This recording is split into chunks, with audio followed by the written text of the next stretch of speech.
नमस्ते बच्चों। आज हम पाठ 5 करेंगे। पाठ 5 सत्संगत्या महिमा, सत्संगति की प्रसिद्धि।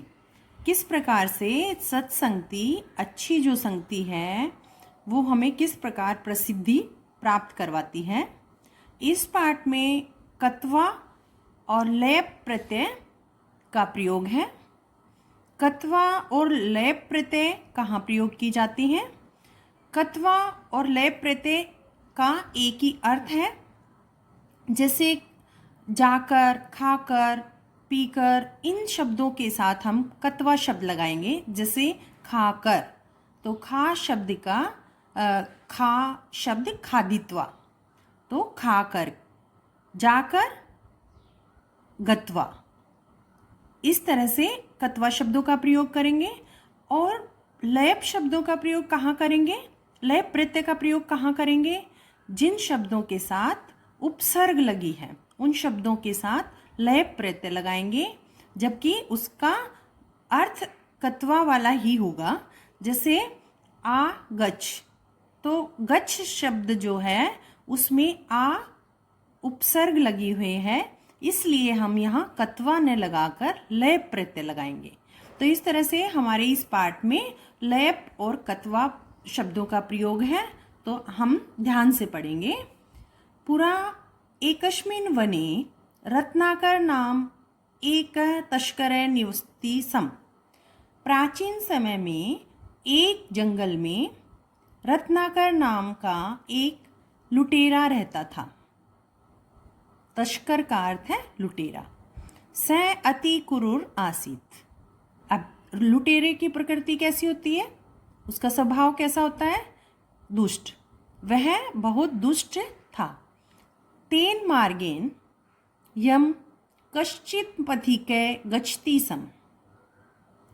तेन उस रास्ते से जो कोई यात्री जाता था, सैतस्य धनम हरति सम, वह उसका धन छीन लेता था। क्योंकि लुटेरे का काम धन छीनना होता है।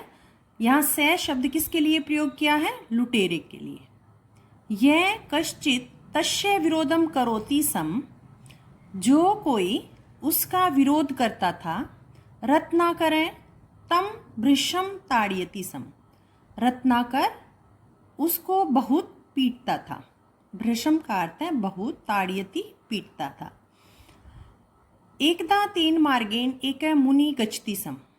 एक बार उस रास्ते से एक मुनि जा रहा था।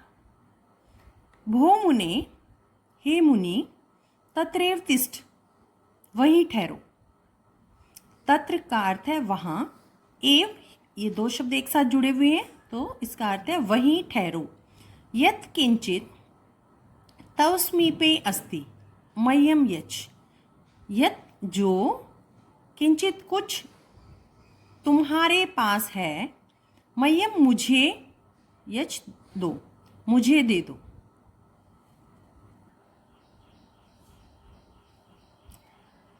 यहाँ लुटेरा मुनि से इस प्रकार से कहता है, ये जैसे बॉक्स बना हुआ है, इसमें ये एरो लगा हुआ है, तो इसका मतलब ये शब्द इसके द्वारा बोले गए हैं। तो यहाँ लुटेरा मुनि से मिलता है और मुनि से इस प्रकार से कहता है। तो मुनि क्या बताता है लुटेरे को? भो तस्कर अहम मुनि अस्मि। हे लुटेरे, मैं मुनि हूँ। अस्मिन् वन प्रदेशे अहम तप करोमि, मैं इस वन प्रदेश में तपस्या कर रहा हूँ। मम समीपे धनम नास्ति, न अस्ति न जमा अस्ति, मेरे पास धन नहीं है। स्वजल पात्रम त्यक्त्वा गच्छ अन्यथा तव वध करिष्यामि। स्वजल पात्रम, क्योंकि मुनि के पास जल पात्र होता है, तो वो कहता है कि अपना जल पात्र त्यक्त्वा दे दो या छोड़ दो, गच्छ अन्यथा छोड़कर जाओ, अन्यथा मैं तुम्हारा वध करूंगा। मम जीवनम अपि परोपकारै अस्ति। ऋषि कहते हैं कि मेरा जीवन परोपकार के लिए है। अतः अहम मृत्यु भयात मुक्त अस्मि, इसलिए मैं मृत्यु के भय से मुक्त हूँ। अर्थात मुझे मृत्यु से कोई डर नहीं है। परम त्वम एतत् पापम किमर्थम करोसि, परंतु तुम यह पाप किस लिए कर रहे हो।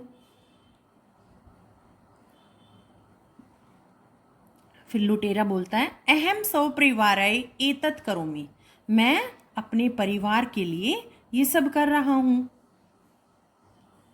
ऋषि बोलते हैं किम त्वम परिवारस्य सदस्य तव पापस्य फलम प्राप्स्यन्ति, क्या तुम्हारे परिवार के सदस्य तुम्हारे पाप के हिस्सेदार होंगे या पाप का जो फल प्राप्त होगा वो उसमें भागीदार होंगे।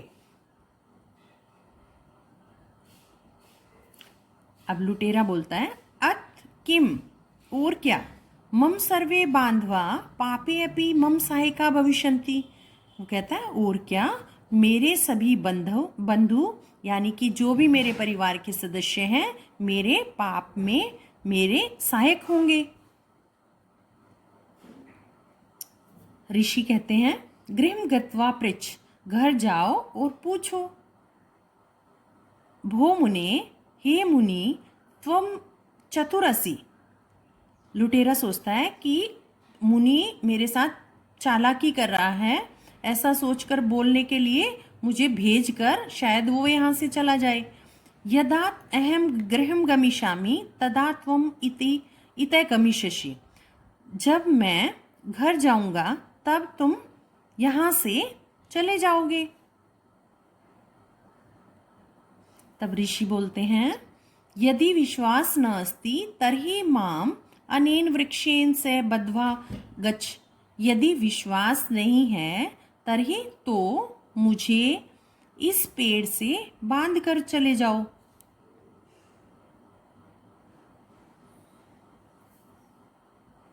रत्नाकर मुनि वृक्षेन से बद्ध्वा गृहं गच्छति, रत्नाकर मुनि को वृक्ष के साथ बांधकर घर जाता है।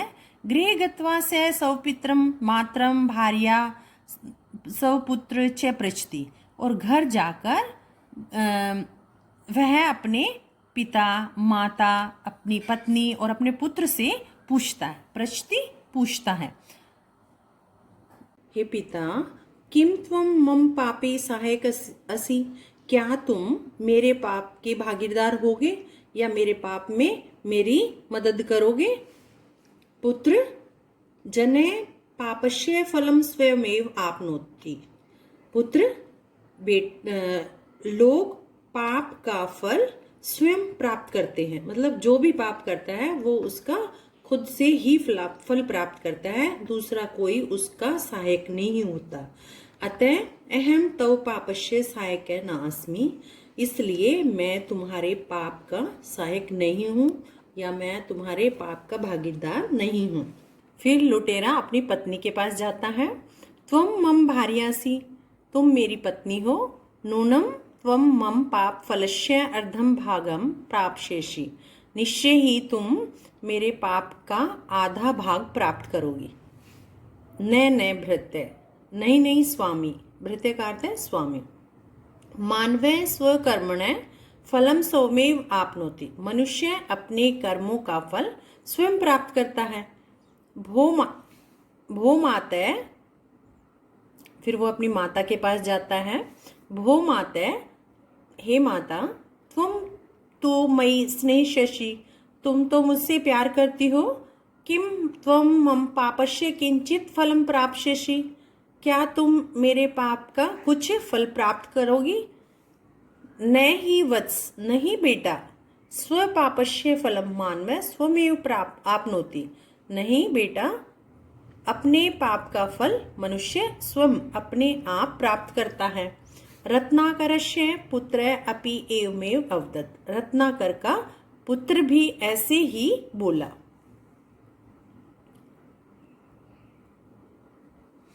परिवारस्य सदस्यानाम् उत्तरं श्रुत्वा गृहात् आगत्य रत्नाकर मुने चरणयों अपतत्, परिवार के सदस्यों के उत्तर सुनकर गृहात घर से आकर रत्नाकर मुनि के चरणों में गिर गया।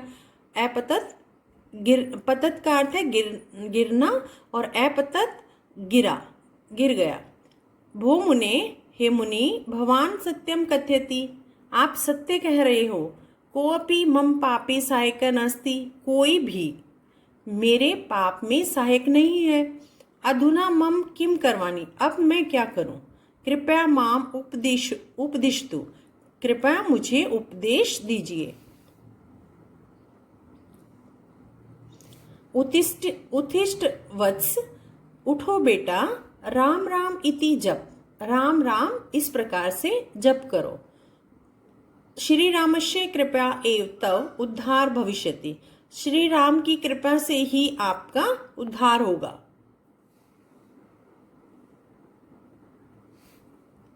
फिर वह एक पेड़ के नीचे बैठकर इस तरह से राम राम का जाप करता है। मुने उपदेशेन राम राम इति जपन रत्नाकरे महर्षि वाल्मीकि अभवत, मुनि उपदेश से राम राम इस प्रकार जाप करता हुआ रत्नाकर महर्षि वाल्मीकि हुए। महर्षि वाल्मीकि संस्कृत भाषायाम रामायणम अलिखत, महर्षि वाल्मीकि ने संस्कृत भाषा में रामायण लिखी।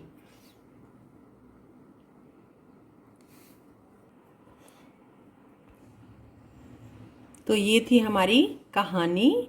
इसमें जो तस्कर हैं, जो लुटेरे थे, उन्होंने गुरु का उपदेश मानकर गुरु से एक पाठ पढ़कर और अपनी लूटपाट छोड़कर एक बहुत बड़े प्रसिद्ध ऋषि बने, जिन्होंने बड़े होकर रामायण लिखी।